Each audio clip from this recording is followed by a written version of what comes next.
We're on Daf Tzadi Dalid Amid Beis on the bottom, about to turn to Tzadi Hey. And we'll just count up 3 lines from the bottom, again on Tzadi Dalid Amid Beis. And the Gemara is going back to our Mishnah. Now, the Mishnah said that in this case of a Yevamot Ashuk, and we found out that the Yavam is still alive. We thought, based on testimony, that he had died. Then she's allowed to go back. Well, what's the case? Oh, I'm sorry. Let's go to the case of Achos. Somebody testified that his wife died and he married her sister. You remember that case in the Mishnah?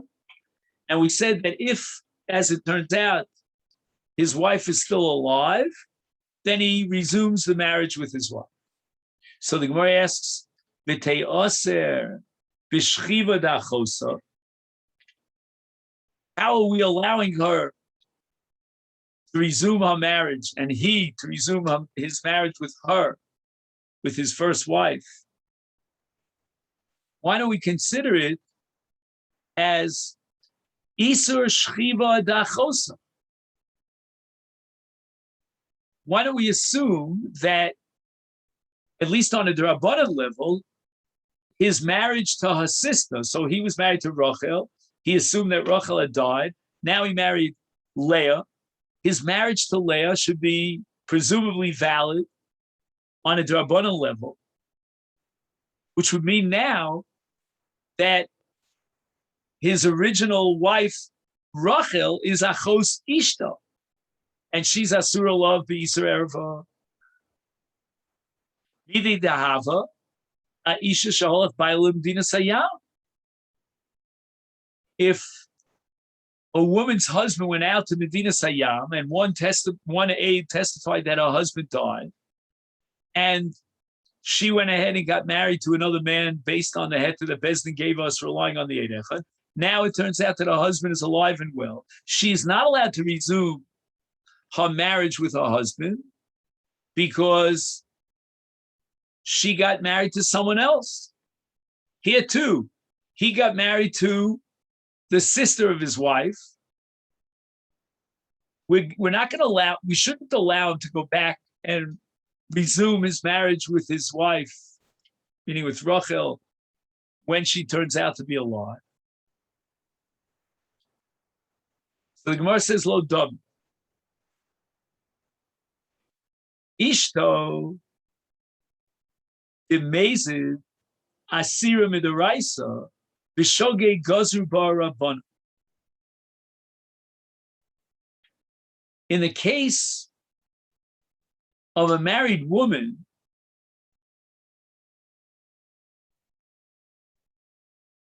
who married another man, b'shogeg, thinking that her husband was dead, had she been amazing, she would not be allowed to resume her marriage with her husband. Because a woman who has a relationship outside of marriage, a married woman, is asura labal. She's a sota labal. Therefore, even in a case where she had a relationship with another man, b'shogeg, relying as it were on Bezdin, based on the testimony of one aide, we're going to make a gzera of shogeg atu mezit. We're going to equate shogeg and mezit. That in this case of shogeg, where she relied on the testimony of one witness, we're going to say that she cannot go back and resume her marriage with her husband, even though, again, she got married based on Bezdin, but we're going to make a gzera atu mezit. Now, we're about to turn to Daf Tzadi Hey, but before we do so, let's just think about it. In the case of Achos Ishto, what would have been if a man, b'mezid, married Leah, the sister of his wife Rachel, during the lifetime of Rachel. So the Gemara says on the top of Tzadi Hey, Achos Isha, in the case of Achos Isha, the Torah doesn't say that if a man had a relationship with the sister of his wife, he can no longer resume his marriage to his wife. So he had a relationship with Leah. He's not enjoined on a Doraisa level from remaining married to Rachel. Is therefore b'shogeg, if he got married to Leah unintentionally, meaning without any deliberate desire to violate the Isur V'achos Ishto, lo gozru be'rabbanan.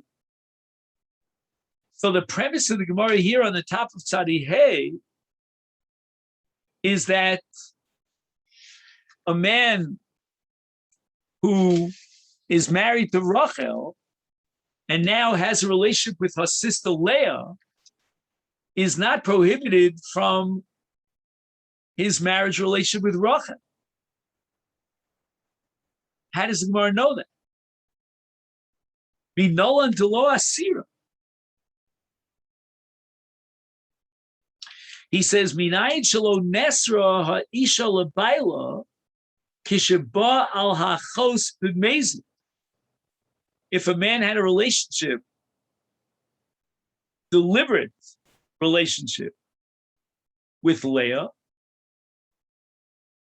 how do you know that that Rachel is allowed to resume her relationship with her husband?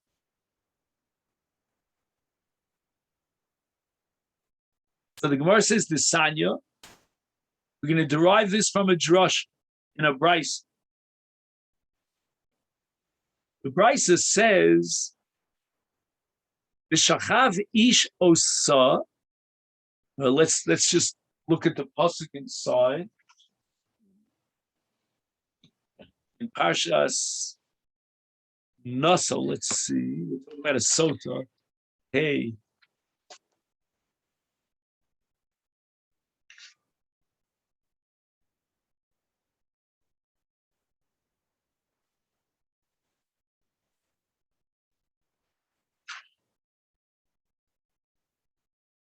It says the following: "Vaydaber Hashem al Moshe lemor, daber al bnei Yisrael v'amart aleihem, ish ki tisteh ishto u'mola bo mal." His wife had a relationship with another man. V'shachav isha ish osa shikva zora v'nela me'eni ha'isha v'nistra v'nitma v'yedein bo v'lo nitfasa. Is then we have what's called Hashkas Sota. So the Torah says, V'shachav ish osa. And the Gemara now assumes, based on a brisa, that the word osa is a mute. Osa, meaning his wife, who had a relationship out of marriage, Shvivasa osarta, the fact that she had this relationship with another man, that generates an isur lebaila. Because of the sexual relationship that she had, the gufa, in her own body. However, the ain't chivas achosa osrasa. In the case where a man is married to Rachel and he has a relationship with Leah, that Maisa, that Bia was not done to Rachel, and therefore it doesn't generate any Isser on Rachel. The ain't chivas achosa osrasa. And now the Brisa says, why is it necessary to darshan the word osa as a mute, what would have been the Salkedaitach? What would have been our understanding before the drush, before the mute of Osa?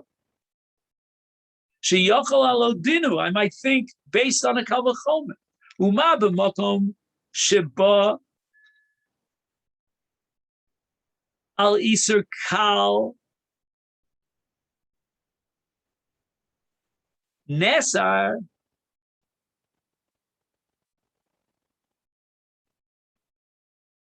I'm saying, what does he mean by iser kal?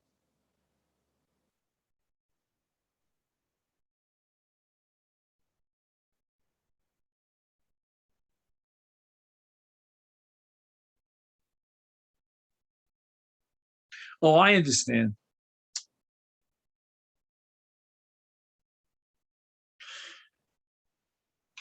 In every case of an erva, with the exception of an Ashes Ish, that status as an erva is perpetual. So, for example, let's take Ashes Ach, right? So Ashes Ach is Asur Liolam, Asur Liolam. Not so in the case of an Ashes Ish, because he could give her a get, for example. He could remove the erva, the iser of Ashes Ish. So it's I don't know what a word, use the word conditional or contingent erva. So the Gemara calls that an iser kal, and nevertheless, osarta.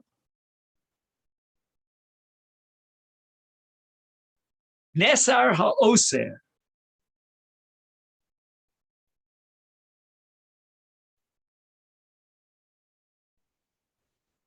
What does that mean? Nesar ha'oser.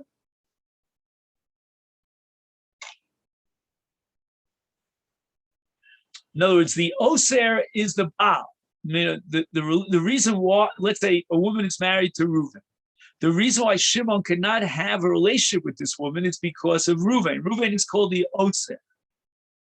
And the Torah says that Nesar ha'oser, that as a result of Shimon's relationship with Reuven's wife, Reuven becomes osir. He's not allowed to have a relationship with his wife. He has to terminate that marriage. So that's called Nesar ha'oser, even though we're talking about an iser kal.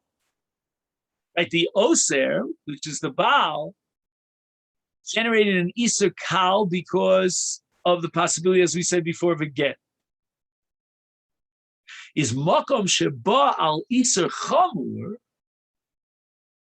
right? The case of achos ishto is an iser chamur because even if Reuven delivers a get to his wife Rachel, he's not allowed to marry Leah. So in that sense, the iser of achos ishto is more severe than the iser of Eshes Ach. I mean, that's counterintuitive, but that's what it is. Is Eino Din shenesar ha'oser. Certainly, we would have thought, if not for the pasuk Osa, that nesar ha'oser, which means that the oser here is Reuven, and certainly should become oser on his wife by virtue of the violation of the iser erva v'achos ishto. So when Reuven has this relationship with Leah and violates achos ishto, he should become a nesar on his wife with a kal v'chomer from a case of nesar ha'oser in Eshes Ish.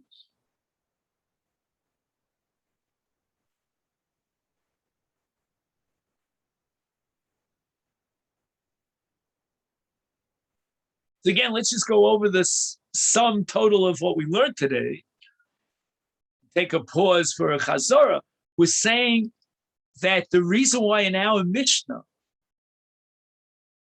a man who marries the wife of his sister, b'shogeg, thinking that his wife had died, when he finds out that his wife is alive, he's allowed to resume his marriage relationship with his wife, is because even had he had a relationship with Leah b'mezid, deliberately violating achos ishto, the Torah excludes the Isser al ishto from the pasuk osa. Masha'en came in the case of an H's each.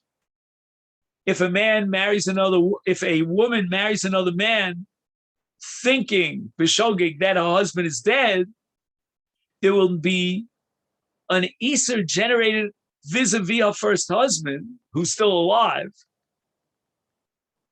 because had it been a mazid situation, she would be asura al bail.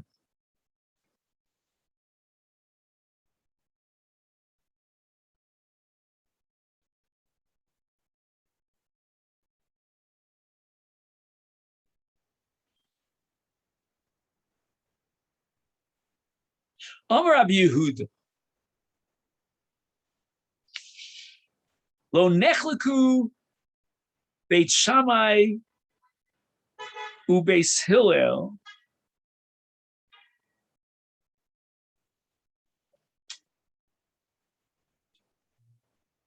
if I'm not mistaken, we haven't yet been introduced to this machlokas Beis Hillel Beis.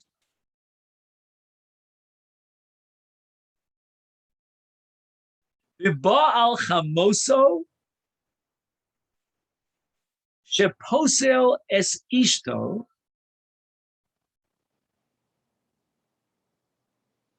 Everybody agrees, whether it's Beis Hillel Beit Shammai, that if a man has a relationship with his wife's mother, posel es ishto. Okay, what does that mean? Posel es ishto.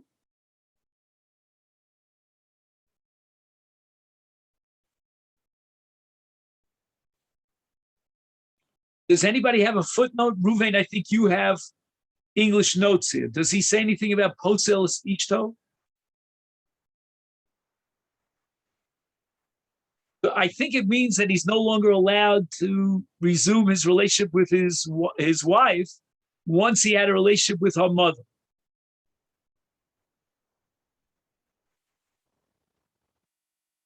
Again, if you don't find anything to the contrary, then we'll rely on what I said. I think that's good shot. The Masifta here let me down.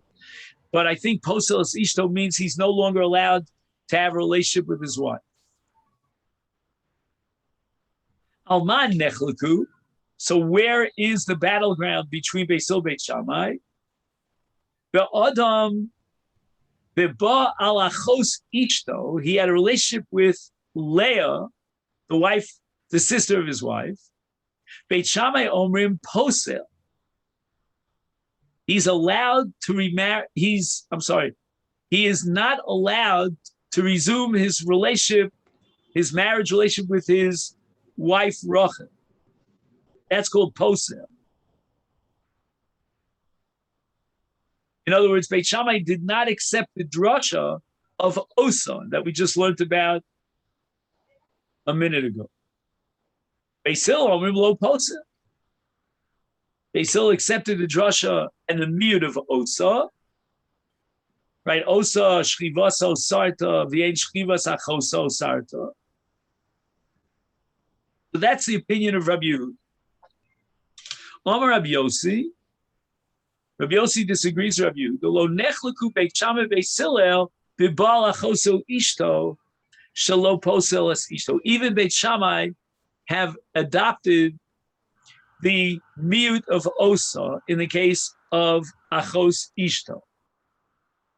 Alman nechleku. So what is the area of dissension? Ba'al chamosa. If a man has a relationship with his wife's mother, is he allowed to resume his relationship with his wife? Beit Shammai omrim posel.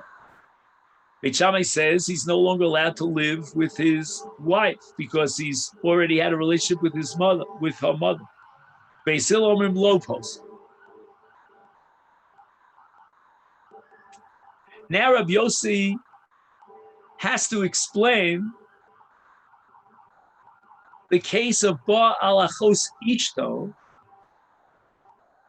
and we said that according to Rabbi Yossi, everybody agrees, even Beit Shammai, that in the case of Baal Achos Ishto, Eno Nesar Ishto, Lefisha Betchila, before he married her, who muta b'chol hanoshim sheba'olam, he's allowed to marry any woman in the world, I guess, if she's not related to him. V'hi muteres b'chol hanoshim sheba'olam, she can marry any man in the world that's not related to her. Kidsha, now he marries, so she becomes an Eishes Ish. Who osra v'asarato.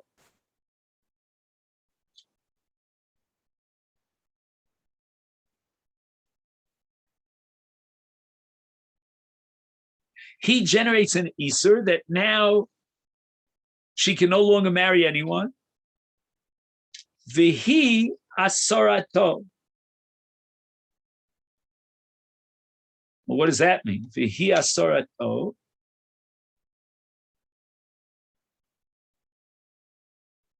I suspect that what this means is, again, the Masifta let me down, that he can no longer marry her relatives. Meruba Isur She'asara Mi-Isur She'asrato Shehu Asara B'chol HaNoshim Sh'Ba'olam. As a result of marrying this woman, she's an Eishes Ish, she can no longer marry anyone. But V'hi Lo Asarato Ela B'Krovosel. Oh, okay, so that supports explicitly what I said to you before. In other words, he's not allowed to marry her relatives. Other women he can marry. Oh, hello, Dinu. Now we can derive a Kavachomer, and from this Kavachomer, we're going to derive the conclusion that the fact that he married this woman does not. The fact that he married the sister of his wife does not generate any Isur on his wife. Umahu she'asara b'chol hanoshim sheba'olam. He has generated an Isur on her by marrying her. On all the men in the world, that's an Isur Chamur. Nevertheless, Shgaga be'asur ain't an aseres b'mutar.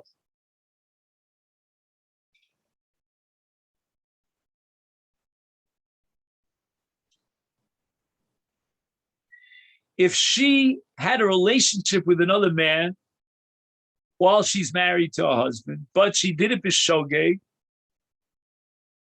the Torah does not say that she's neseres l'bayla.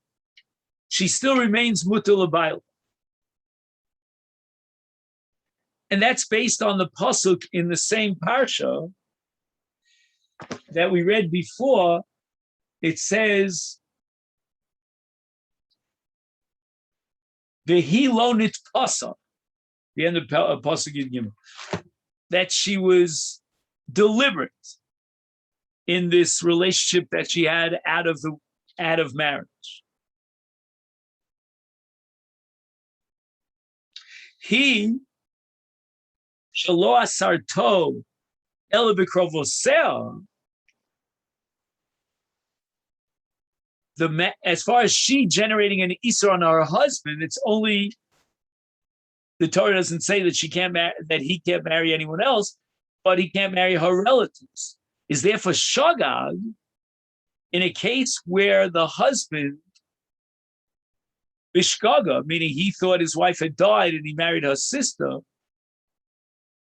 the asurlo eino din shelo nesar b'mutarlo. Certainly, he should not become asur on his wife who's mutarlo.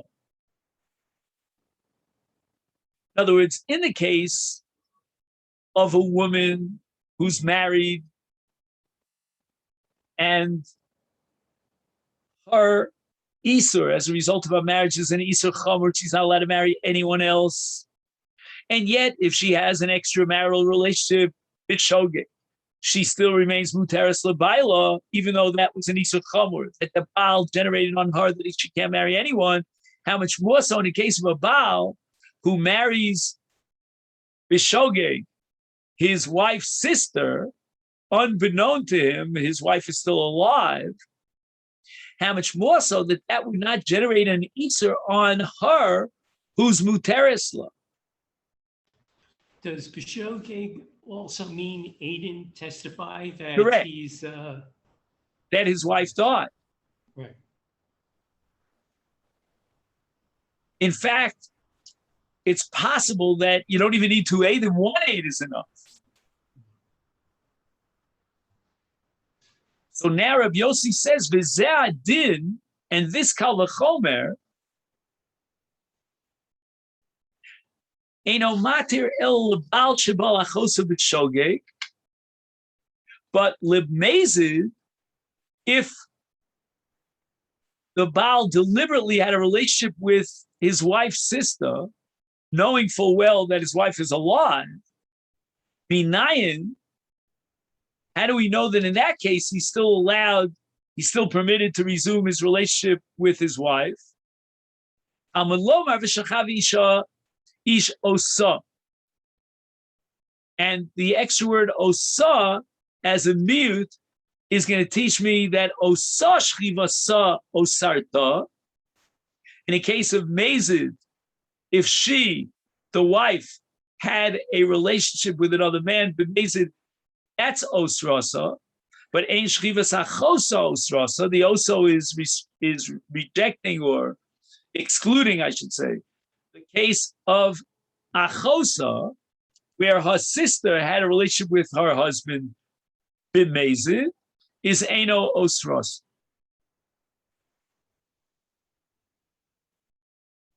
And again, that's all based on the logic that we said before, that as far as Rachel is concerned, she never had a Maisa Begufa. It was it was Leah who had the Maisa Begufa. Masha'enkin, in the case where Rachel Eshes Reuven had a relationship with another man, then the Maisa was done Begufa. Omer of Ami, Omer Reish Lakish, by time of the Rabbi Yehuda, why does Rabbi Yehuda say that if a man has a relationship with the mother of his wife, he can no longer have a relationship with his wife? Tichsiv, I'll read to you the whole pasuk. Only part of the pasuk is printed here on the daf. We're in Vayikra Perek Chav. V'ish asher yikaches isha ves ima zima hu or zima he, but eish yisrufu oso v'eshen. You remember this pasuk? We mentioned it a few days ago. Oso v'eshen. So when a man marries a woman and then afterwards he marries her mother, then they're both chayeves b'sreifa. What does it mean both? Eshen. If you take this pasuk literally, it makes no sense. Why should his wife be put to death? I mean, she didn't do anything wrong.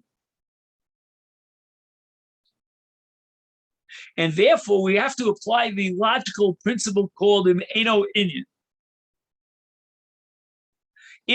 If the word v'esen, eno inyan l'sreifa, it cannot mean that there's a punishment of death for all of them, eshen, even his wife. Is tneu le'inyan isura. What we say about eshen referring even to his wife is isura, that she can no longer have a relationship with her husband. Again, even though there was no Maisa Begufa, even though she was totally innocent, but nevertheless, if she would resume her marriage relationship with her husband, then it's a case of ima be ubita. That's because it's a ribui, the extra word. It seems the pasuk could have just said v'etzchen. Or maybe he means the pasuk should have said, it should have said the following. Just so let me get the pasuk for a second. V'shachav. I'm sorry, I'm reading the wrong pasuk here. It should have said, Ish asher yikaches isha ves ima zimahi, but Eish yisrafu oso vi osa. He and she, meaning he and the mother of his wife, his mother-in-law. But what is eshen? Somehow the Torah is expanding the guilt or the repercussion of this violation of erva to include even his wife. And the Gemara says it cannot be understood literally that when it says in the pasuk Yisrafu o eshen, it's coming to include his wife in Tzreifa. There's no reason in the world that she should be condemned to death. It must be including her in an Isur, meaning she's not allowed to resume her relationship, her intimacy with her husband. And this is the source for the halacha that a man having a relationship with his wife's mother is no longer allowed to have a relationship with his wife, even though she had no Maisa done begufa. And that's derived from the drasha of Eshen.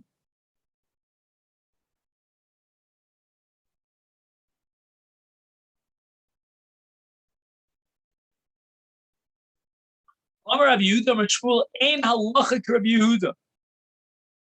If a man has a relationship with his mother-in-law, he's not prohibited from his wife. And the Gemara now tells a story. Ahu di avad isura bechamose. A man deliberately had a relationship with his mother-in-law. Asye Rabbi Yehuda. Rabbi Yehuda came nagde.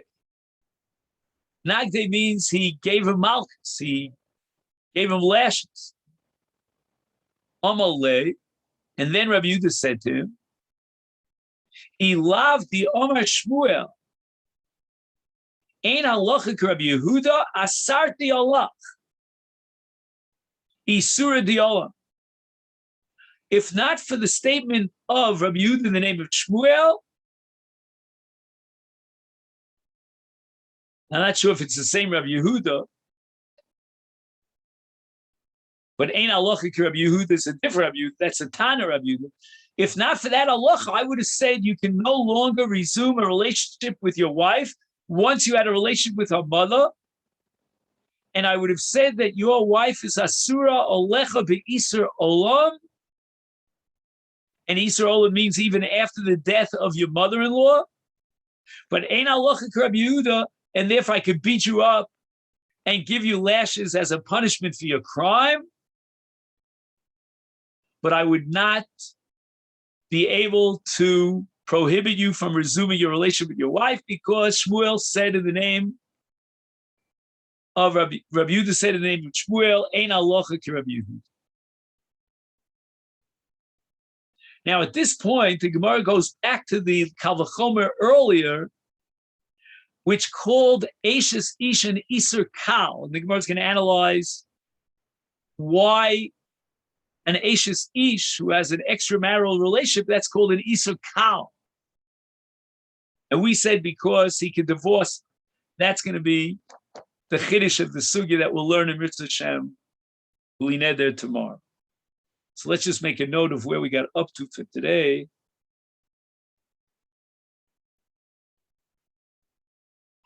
And I'll wish you a great day.